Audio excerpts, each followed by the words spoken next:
Present భారతదేశం ఏం చేయబోతుంది, దాడికి ప్రతి దాడి అనేది కామన్. ఇప్పుడు మనం దాడి చేసాం, ఫస్ట్ వాళ్ళు దాడి చేశారు, మన సామాన్య పౌరులను చంపారు, దానికి ప్రతి దాడి మనం చేసాం. పాకిస్తాన్ నుంచి ఇంకేమైనా ఉంటే భారతదేశం ఎటువంటి చర్యలు తీసుకోవాలి, సామాన్య పౌరులు ఏ రకంగా వెళ్ళాలి, ప్రభుత్వం దానికి ఎటువంటి చర్యలు తీసుకోబోతుంది? ముఖ్యంగా మనం రెండు విషయాలు ఆలోచించాలండి. ఒకటి ఎక్స్టర్నల్గా ఉండేటువంటి భయం, వాళ్ళు చేసేటువంటి ఇన్ఫిల్ట్రేటర్స్ కానీ, వాళ్ళు వచ్చేటువంటి పరిస్థితి కానీ, అక్కడ చేసేటువంటి పరిస్థితులు కానీ. తర్వాత ఇంటర్నల్ విషయాలు. అయితే ఫస్ట్ మొట్టమొదటి ఇంటర్నల్ విషయాలు ఒకసారి కనుక ఆలోచిస్తే, ఇవాళ మదరసాలు ఉన్నాయి, ఇవాళ అనేకమైనటువంటి ట్రైనింగ్ క్యాంప్స్ ఉన్నాయి, ఇవాళ భారతదేశంలోనే ఇవాళ నడుస్తూ ఉన్నాయి కొన్ని.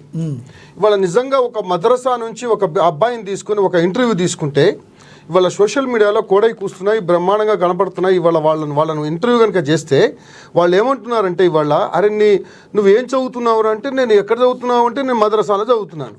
మరి చదివిన తర్వాత నీ యొక్క అంబిషన్ ఏంటి, ఏం కావాలి నువ్వు అని, ఏం కావాలని కోరుకుంటున్నావు? నువ్వు డాక్టర్ కావాలా, నువ్వు ఒక ఇంజనీర్ కావాలా, లేకపోతే ఒక కలెక్టర్ కావాలా, లేకపోతే దేశ సేవ చేస్తావా, ఏం చేస్తావని అడిగితే వాడు ఒక్కటే చెప్తున్నాడు. ఇవాళ అనేకమైనటువంటి దీనికి ఇది ఉదాహరణలు సోషల్ మీడియాలో వచ్చాయి. వాడు ఏమంటున్నాడు అంటే, నై మై బడే హోనేకే బాద్ మై కాఫీ రంకు మారుతాం, కాఫీ రంకు మారుతాం. అరే కాఫీ రంకు మారే తో క్యా आता रे तुम्हारे बोलते हो, हम काफी रंग मारे तो जन्नत को जाते, जन्नत को गए तो क्या होता है? 72 मेंबर्स जो भी है ना उन लोगों से ऐश करते हम लोग, वो होना मेरे को, वो हमारे को ये प्राइम मिनिस्टर से क्या ताल्लुक है, उनसे क्या ताल्लुक है, उनसे क्या ताल्लुक है అని చెప్పుతున్నటువంటి మదరసాలలో నేర్పుతున్నటువంటి పరిస్థితి ఇప్పుడు మన భారతదేశంలో జరుగుతూ ఉన్నది.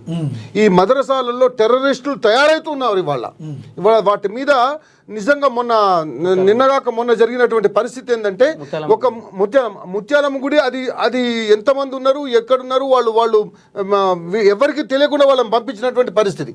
కానీ మొన్న ఎంపీ గారు అక్కడికి వెళ్ళి వాళ్ళ మనుషులను వెళ్ళి, ఇది రఘునందన్ రావు గారి మనుషులు అక్కడికి వెళ్ళి వాళ్ళు చూస్తే, అక్కడ ఎక్కడి నుంచో వచ్చినటువంటి మనుషులు, బీహార్ నుంచి వచ్చినట్టు, బీహార్ మనుషులు కాదు వాళ్ళు, రోహింగ్యాల పిల్లలు వాళ్ళంతా.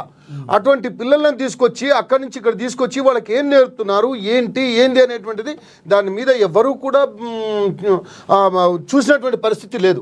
నిజంగా కూడా ఎప్పుడైతే మనం ఇంటర్నల్గా కానీ ఎక్స్టర్నల్గా కానీ భారతదేశం పరిడవిల్లాలంటే, శాంతియుతంగా ఉండాలంటే ఈ మదరసాలను ఫస్ట్ మూసేయాలి. నెక్స్ట్ ఇంకొక విషయం చెప్తున్నాను.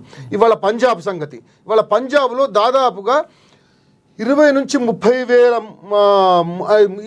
20 లక్షల మంది అమ్మాయిలు పెళ్ళిళ్ళు చేసుకుని ఒక్కొక్కరు 5-5, 6-6, 7-7 కని వాళ్ళు ఇక్కడ ఉన్నారు, వాళ్ళ భర్తలేమో పాకిస్తాన్లో ఉన్నారు. 5 లక్షలని అంటున్నారు. మొత్తం కలిపి 50 లక్షల మంది అని చెప్తున్నారు. ఇవాళ మొత్తం కలిపి 50 లక్షల మంది. వాళ్ళందరూ ఇక్కడ పెంచి ఇక్కడ చేసి ఇక్కడ వాళ్ళు ఏం చేస్తున్నారు, ఇక్కడ వాళ్ళకి ఏంటి అసలు ఇక్కడ బాధ్యత? భారత్లో ఉంటూ పాకిస్తాన్కి సపోర్ట్ చేయడానికి బీజం అక్కడే పడుతుంది. కరెక్ట్. వాళ్ళేమో భర్తలేమో అక్కడ ఉంటారు, భార్యలేమో ఇక్కడ, వాళ్ళ పిల్లలు ఎక్కడ పెరుగుతున్నారు. అవును. ఇప్పుడు భారతదేశం జనగణన చేయడానికి చూస్తుంది. మరి వేడిగా ఈ జనగణన చేసే క్రమంలో వీళ్ళందరినీ పట్టుకుని బహిష్కరించే అవకాశం ఏమైనా కనబడుతుంది? ఇప్పుడు అవి చేయాలనే కదండి. ఇప్పుడు ఏంటంటే సిఐఏ కానీ ఎన్ఐఏ కానీ వీటన్నిటిని ఎందుకు చేస్తున్నారు అని అంటే, వాళ్ళందరినీ ఏరిపారేయాలి, వాళ్ళందరినీ చేయాలి అనేటువంటి వాళ్ళ అస్సాంలో జరిగినటువంటి పరిస్థితి మన అందరికీ తెలుసు. అది ముఖ్యం. అది ఒక పార్ట్ అయితే, ఇవాళ ఇంకొక విషయం కూడా, ఇవాళ బంగ్లాదేశ్ పరిస్థితి, ఇవాళ వెస్ట్ బెంగాల్ పరిస్థితి ఎంతో చూడండి. అత్యంత దారుణం కదా. ఇవాళ వెస్ట్ బెంగాల్లో ఒక చిన్న 2 ఉదాహరణలు చెప్తానండి. ఇవాళ అందరికి తెలియాలి కాబట్టి నేను చెప్తూ ఉన్నాను. ఇవాళ వెస్ట్ బెంగాల్లో ఒక 240 గుడిసెలు తగలబెడితే, ఎవరు విధర్మీయులు, ఉన్న ఫ్యాక్ట్ చెప్తున్నాను, ముస్లిమ్స్ తగలబెట్టి అక్కడ పెడితే, హిందువుల యొక్క ఇళ్లను తగలబెడితే అక్కడికి వెళ్ళి చూడడానికి ఎవరు గవర్నర్ ఆఫ్ స్టేట్ అంటే ఫస్ట్ సిటిజన్, అతను వెళ్ళడానికి అతన్ని అనుమతించలేదు తెలుసండి. That is the land order in the state government. అక్కడ మమతా బెనర్జీ గారి గవర్నమెంట్. నెంబర్ 1. నెంబర్ 2 ఇంకోటి చెప్తాను. సెంట్రల్ క్యాబినెట్ మినిస్టర్, నేను వెళ్ళి అక్కడ పరిస్థితిని గమనించి వస్తానని చెప్పేసి వాళ్ళు వెళితే, వారిని వెళ్ళి చూసి వస్తూ ఉంటే ఒక పెద్ద కట్టె తీసుకొని కొడితే ఇట్లా పెద్ద కట్టె తీసుకొని కొడితే ముందు నుంచి వెనుక పోయింది, అది కనుక తలకాయ తగిలితే 4 వచ్చావు. విషయం చెప్తున్నాను. అంటే ఒక సెంట్రల్ మినిస్టర్కే అక్కడ రక్షణ లేదు. అయితే అక్కడి నుంచి వెళ్ళిన తర్వాత వాళ్ళు ఏదైతే ఐపీఎస్ ఐఏఎస్ వాళ్ళు ఉంటారు వాళ్ళందరూ కూడా సెంట్రల్ పోస్టులు వాళ్ళన్నీ కూడా.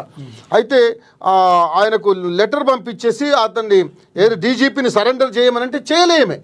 అతన్ని 3 నెలలు అట్లా పెట్టుకొని అతన్ని పిఎస్గా చేసుకున్నారు. అంటే ఇవన్నీ నేను అనేది ఏంటంటే ఇవన్నీ కూడా మన ఇంటర్నల్ ఎవరైతే కుహనా లౌకికవాదులు ఎవరైతే ఉన్నారో ఇవాళ ఒకడు అంటాడు, నిజంగా ఎంత దౌర్భాగ్యం అంటే అటువంటి వాడు బ్రతుకుతున్నాడు ఇంకా మన మధ్యలో. ఏంటి నాకు పాకిస్తాన్ అంటే ఇష్టం రా, నువ్వెవర్రా చెప్పేది నాకు పాకిస్తాన్ అంటే ఇష్టం అని అంటే ఏంటన్నట్టు. అంటే నీకు పాకిస్తాన్ ఇష్టం లేకపోతే సూడో సెక్యులరిస్టులు నీకు పాకిస్తాన్ అంటే ఇష్టం లేదు, నాకు ఇష్టం రా, నువ్వేరు మాట్లాడడానికి. ఒక్కటి అరే రామరామ అంటారా, రామరామ అనడానికి నీ చిన్నమ్మారా, నేను చిన్న ఆయనారా, నువ్వు వాళ్ళకి పుట్టినావురా అని మాట్లాడుతున్నటువంటి త్రాష్టులు ఉన్నటువంటి ఈ యొక్క పరిస్థితులలో వాళ్ళను ఇంకా బతుకుతున్నారు వాళ్ళు ఈ సమాజంలో. అంటే ఉద్దేశం ఏంటంటే మనకు ఉన్నటువంటి హిందూ సమాజానికి ఉన్నటువంటి ఓపిక ఆ యొక్క నిజంగా వాళ్ళని వేణుళ్ళ ఏం చేస్తాం అంతకన్నా ఎక్కువ ఏం లేదు. అది కూడా కాదు, ఇంకొక ముఖ్యమైనటువంటి విషయం చెప్తాను, వాళ్ళందరికీ తెలవాల్సినటువంటి అవసరం. దయచేసి నాకు 2 నిమిషాలు ఇవ్వండి. ఇవాళ కాశ్మీర్లో 4.5 లక్షల మంది హిందువులను చంపి ఊతకోత కోసి 1990లో మధ్యరాత్రి మీరందరూ ఈ యొక్క కాశ్మీర్లో వదిలిపెట్టి వెళ్ళిపోండి, छोड़के जाइए, किसको छोड़ के, आपका बीबियों को आपका बच्चियों को छोड़ के जाइए, आप చలే జాయి అని చెప్పి వాళ్ళని వదిలిపెట్టి వెళ్ళిపోమని చెప్పి వాళ్ళు ఏలాన్ చేస్తే అనో లక్ష్మణ అని చెప్పేసి వాళ్ళందరూ కూడా వచ్చి జమ్మూలో నిరాశ్రయులై ఉంటే అక్కడ ఉన్నటువంటి పరిస్థితి వాళ్ళు రెఫ్యూజీస్గా ఉన్నారు వాళ్ళు అంతా.